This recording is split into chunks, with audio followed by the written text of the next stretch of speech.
Expliquez-nous, Nicolas. Volodymyr Zelensky est en Europe depuis hier. Il vient réclamer des armes et en particulier des avions.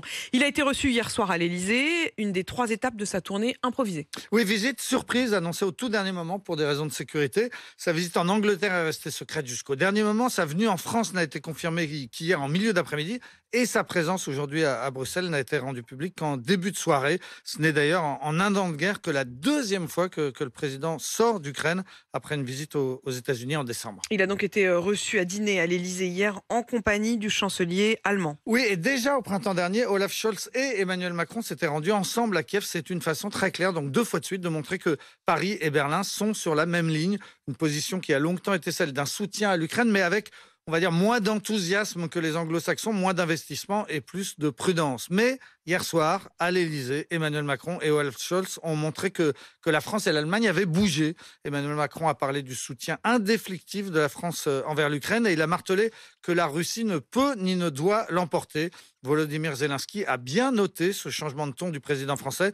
Dans une interview au Figaro ce matin, il s'en félicite. Il dit « Emmanuel Macron a changé et cette fois pour de vrai ». Volodymyr Zelensky qui a surtout une nouvelle fois demandé des armes. Oui, le président ukrainien demande des avions et de l'armement lourd le plus tôt possible. Plus tôt nos pilotes obtiennent des avions, plus vite se terminera cette agression russe, a-t-il dit, et plus tôt on pourra revenir à la paix. Emmanuel Macron lui a répondu que la France allait poursuivre ses efforts en matière de livraison d'armes et que la France et l'Allemagne allaient étudier les besoins opérationnels de l'Ukraine, mais il n'a pas prononcé le mot avion. Sur cette demande précise, les Français et les Allemands n'ont répondu ni oui ni non pour l'instant. En attendant, hier soir, Emmanuel Macron a décoré Volodymyr Zelensky de la Grande Croix de la Légion d'honneur. Et hier après-midi en Angleterre, le président ukrainien avait déjà demandé que le Royaume-Uni lui livre des avions de chasse. Et le Premier ministre Rishi Sunak avait répondu « Pourquoi pas ? Rien n'est inenvisageable et dès à présent, l'armée anglaise va former des pilotes ukrainiens pour qu'ils soient capables de voler sur des avions de l'OTAN. Mais si les Anglais acceptent d'étudier cette question des avions, ils préviennent que cela ne pourra se faire qu'à long terme.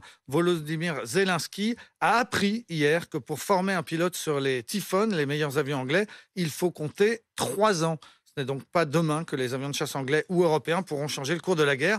Mais rien que le fait d'envisager la question et de commencer à former les pilotes, c'est déjà un geste politique de soutien à l'Ukraine. Et la Russie ne s'y est pas trompée. Elle a aussitôt fait savoir que cela ne resterait pas sans réponse. Aujourd'hui, Zelensky va assister à un conseil européen extraordinaire à Bruxelles. Oui, après une nuit dans un grand hôtel parisien, il va décoller tout à l'heure dans l'avion d'Emmanuel Macron pour Bruxelles. Et devant les 27 chefs d'État ou de gouvernement, il aura une nouvelle occasion de répéter que l'Ukraine a besoin d'armes, des besoins urgents, parce que la situation est difficile sur le front de l'Est et parce que les services de renseignement occidentaux redoutent une vaste offensive russe dans les prochaines semaines. C'est bien ce qui explique l'insistance de Zelensky hier à Londres et à Paris.